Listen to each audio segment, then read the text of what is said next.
Sentences और देखते हैं जो हमारी रोजमर्रा में हम यूज करते हैं। फर्स्ट सेंटेंस है, are you fond of movies, are you fond of cricket, are you fond of ice cream. अब यहाँ पे जो वर्ड आपको ध्यान रखना है दोस्तों वो है फॉन्ड ऑफ। फॉन्ड ऑफ का मतलब अगर आपको मालूम नहीं होगा तो आप इस सेंटेंस का मतलब नहीं निकाल पाएंगे। फॉन्ड ऑफ का मतलब होता है शौक होना। जैसे मैं अगर आपसे बोलूंगा क्या आपको घूमने का शौक है, क्या आपको गाड़ी तेज चलाने का शौक है, तो किसी भी चीज का शौक होना। तो यहाँ पे are you fond of movies, क्या आपको मूवीज का शौक है। Are you fond of cricket, क्या आपको क्रिकेट का शौक है। Are you fond of ice cream, क्या आपको आइसक्रीम का शौक है। अगर मैं इसी सेंटेंस को दोस्तों आपसे ऐसे बोलता कि क्या आपको मूवीज देखने का बहुत शौक है, क्या आपको क्रिकेट खेलने का बहुत शौक है, क्या आपको आइसक्रीम खाने का बहुत शौक है, तो यहाँ पे मैंने एक्शन भी डाल दिया। देखना, मूवीज देखना, क्रिकेट खेलना और आइसक्रीम खाना। तो वहां पे फिर क्या बनेगा, are you fond of watching movies, are you fond of playing cricket, are you fond of having ice cream. ध्यान रखना, यहाँ पे एक्शन नहीं है, खाना पीना देखना वो सब नहीं है यहाँ पे, तो सिंपल हो गया, are you fond of movies, are you fond of cricket and are you fond of ice cream. तो आपका आएगा answer, I am very fond of cricket, I am very fond of cricket and I love ice cream. मुझे बहुत शौक है cricket खेलने का और मुझे आइसक्रीम बहुत पसंद है। आई लव आइसक्रीम, मुझे आइसक्रीम बहुत पसंद है। Sick of fed up with your neighbor. Okay, now यहाँ पे जो वर्ड आ रहा है, एक आ रहा है sick of और एक वर्ड आ रहा है fed up with. Are you sick of का मतलब होता है किसी भी चीज से परेशान होना। sick of मतलब होता है परेशान होना। तो are you sick of या are you fed up with your neighbor, क्या आप अपने पड़ोसी से परेशान हो। भी बोल सकते हैं, यहाँ पे sick of वर्ड भी सेम मीनिंग होता है और दूसरा वर्ड होता है fed up with। fed up with इसका मतलब भी परेशान। तो are you sick of your neighbour, are you fed up with your neighbour, तो दोनों तरीके से आप बोल सकते हो। Are you sick of current और are you fed up with current. Are you sick of bike, are you fed up with bike. ठीक है ना, इस तरह से बनेगा। तो सिक ऑफ और फेड अप विद का मतलब होता है परेशान होना, किसी भी चीज से परेशान होना। Yes, I am very sick of या I am very fed up with current. मैं बहुत परेशान हूं करंट से।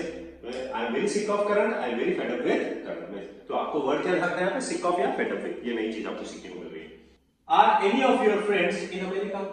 अब ये बहुत सिंपल सा है, क्या तुम्हारा कोई मिलने वाला अमेरिका में है। आर योर एनी फ्रेंड्स मतलब क्या तुम्हारे कोई दोस्त अमेरिका में है। अपन ऐसे पूछते रहते हैं कहीं पे भी जाते हो, या तुम्हारा कोई है क्या जान पहचान वाला वहां कॉलेज में, या क्या आपका कोई जान पहचान वाला है क्या कोटा में, या आपका कोई जान पहचान है क्या उस कंपनी में, ऐसे पूछे ना हम लोग यहाँ पे। तो क्या तुम्हारा कोई दोस्त या तुम्हारे कोई दोस्त अमेरिका में है।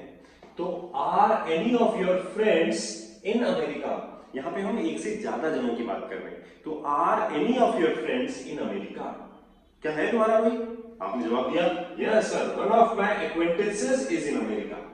One of my acquaintances is in America. अब ये जो वर्ड आ रहा है वन ऑफ माय मतलब मेरा एक, ध्यान रखना, वन ऑफ माय मतलब क्या होगा, मेरा एक। तो वन ऑफ माय मतलब मेरा एक। Similarly one of my acquaintances, one of my acquaintances का मतलब क्या होगा दोस्तों, मिलने वाला, जान पहचान वाला। एक्वेंटेंसेस का मतलब क्या होता है, जान पहचान वाला। ठीक है ना, ये जरूरी नहीं है आपका रिश्तेदार हो, ये रिलेटिव हो जरूरी नहीं है, फ्रेंड हो जरूरी नहीं है, जान पहचान वाला है। तो वन ऑफ माय एक्वेंटेंसेस है मतलब मेरे एक जान पहचान वाला है अमेरिका में। तो one of my acquaintances is in America. Habit of making excuses और क्वारलिंग मतलब are you in the habit of, are you in the habit of making excuses. Making excuse का मतलब होता है बहाने बनाना, ठीक है। और क्वारलिंग मतलब होता है झगड़ा करना। मतलब क्या तुम्हारी आदत है बहाने बनाने की। Are you in the habit of making excuses मतलब क्या आपकी बहाने बनाने की आदत है या आपकी झगड़ा करने की आदत है क्या आपकी आदत। आई एम श्योर आपकी तो नहीं होगी यार। No, I am not in the habit of making excuses. नहीं बॉस, मेरी बहाने बनाने की आदत नहीं है। I am not in the habit of making excuses. ये बहुत अच्छा वर्ड है, I am not in the habit of making excuses. मेरी बहाने बनाने की आदत नहीं है। Do you want to play the guitar. अब मैं आपसे पूछ रहा हूं, do you want to play the guitar, क्या आप गिटार बजाना चाहते हो। अरे यस सर, आप दो तो सही है, बजा लेंगे। यस, आई वांना प्ले गिटार। अब आई वांना प्ले गिटार, ये जो वाना है ना दोस्तों, ये वाना का मतलब होता है want to. Want to means होता है wanna. This is an American slang. ये अमेरिकन स्लैंग्स होते हैं, डिक्शनरी वर्ड नहीं होता है वाना, बट वांट टू को हम वाना बोलते हैं। जैसे गोइंग टू को गोना बोलते हैं।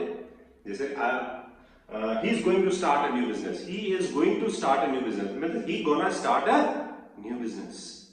तो going to को gonna बोलते हैं, want to को wanna बोलते हैं। तो आप यहाँ पे वांट टू भी बोल सकते हो, करना भी बोल सकते हो। I want to play guitar, मैं गिटार बजाना चाहता हूँ। अब प्ले का मतलब बजाना होता है, खेलना नहीं होता है, ध्यान रखना। यहाँ पे खेलना नहीं है, खेलना भी होता है लेकिन यहाँ पे खेलना नहीं है। Do you throw the garbage on the road? अब थ्रो का मतलब होता है फेंकना, गार्बेज का मतलब होता है कचरा। क्या आप कचरा रोड पर फेंकते हो? तो आपने बोला no I don't throw the garbage on the road, मैं कचरा रोड पर नहीं फेंकता हूं। सिंपल सेंटेंसेस है, सिंपल प्रेजेंट का। क्या आप ऐसा करते हो? ठीक है। तो do you throw the garbage on the road या I do not throw the garbage on the road. एक वर्ड होता है दोस्तों लिटर, लिटरिंग। लिटरिंग मतलब होता है कचरा इधर उधर फेंक देना, कुछ भी चीज हम लोग इधर उधर फेंक देते हैं ना। Do you smoke cigarette? Do you smoke cigarette? क्या आप सिगरेट पीते हो? Do you consume liquor? क्या आप लिकर कंज्यूम करते हो? अब लिकर मतलब होता है शराब, और कोई भी इंटॉक्सिकेंट्स की बात करते हैं, इंटॉक्सिकेंट्स का मतलब होता है नशीले पदार्थ की। तो जब भी हम इंटॉक्सिकेंट्स की बात करते हैं तो उसके लिए वर्ड यूज किया जाता है कंज्यूम। आप शराब पीते हो तो डू यू कंज्यूम लिकर या डू यू स्मोक सिगरेट? तो आपका आंसर होगा नो आई डोंट स्मोक, मैं स्मोक नहीं करता। आई डोंट कंज्यूम लिकर, मैं शराब भी नहीं पीता। Does he come on time? अब यहाँ पे do does आ रहा है यानी कि सिंपल प्रेजेंट होगा। Does he come on time? क्या वो टाइम पर आता है? Does he come on time? Does he complete the work on time? क्या वो टाइम पे कंप्लीट करता है काम अपना? Does he wake up early in the morning? क्या वो सुबह जल्दी उठता है? तो does he come on time? क्या वो टाइम पर आता है? तो आपने बोला yes, he always comes on time. वो हमेशा टाइम पर आता है। अगर आपको बोला है कि वो टाइम पर नहीं आता है तो कैसे बनेगा बताइए? वो टाइम पर नहीं आता है, yes my dear friend, ये बनेगा he does not come on time, he does not come on time, वो टाइम पर नहीं आता। लेकिन हमारा सेंटेंस क्या है? yes he always comes on time, हाँ वो हमेशा टाइम पर आता है। touch the feet of our elders? do we touch the feet of our elders? मतलब क्या हम बड़ों के पैर छूते हैं? do you touch the feet of your elders? क्या आप बड़ों के पैर छूते हो? yes sir, I always touch the feet of my elders. yes we touch the feet of our elders.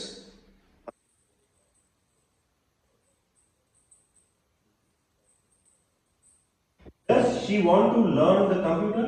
या does she want to learn English? Does she want to learn English? क्या वो इंग्लिश सीखना चाहती है? Does she want to learn computers? क्या वो computer सीखना चाहती है? तो आपका जवाब हो गया yes she wants, हाँ वो चाहती है भाई। She wants to become. Does she want to become a doctor? क्या वो डॉक्टर बनना चाहती है? Does she want to go abroad? क्या वो विदेश जाना चाहती है? Does she want to study further? क्या वो आगे पढ़ना चाहती है? Yes, she wants to study further. She wants to become a doctor. She wants to go abroad and she wants to learn English. हाँ वो इंग्लिश सीखना चाहती है। Do you want to study further? Do you want to? मैं आपसे पूछूं, क्या आप आगे पढ़ना चाहते हो? Do you want to go abroad? Do you want to see the Taj Mahal? क्या आप ताजमहल देखना चाहते हो? Well, yes, I want to see the Taj Mahal. I want to go abroad and I want to further. तो यहाँ पे आ गया no no no I don't want to study further. भाई मुझे अब और पढ़ाई वढ़ाई नहीं करनी, बहुत पढ़ लिया यार, कितना पढ़ाई करेंगे। I don't want to study further, मैं आगे नहीं पढ़ना चाहता हूँ। अब देखिए फर्दर का मतलब जो है ना, फर्दर मतलब होता है आगे, फर्दर का मतलब क्या होता है आगे। तो I don't want to study further यानी कि मैं आगे नहीं पढ़ना चाहता हूँ। I don't want to study. These are some common sentences which are used. अब आपको क्या करना है दोस्तों, आपको प्रैक्टिस करनी है, अपने सेंटेंसेस बनाने हैं और सारे सेंटेंस बना के आपको लिखने हैं। कोई भी डाउट कुछ कंफ्यूजन होता है तो आप वो भी मुझसे पूछ सकते हो। और keep practising and keep learning English.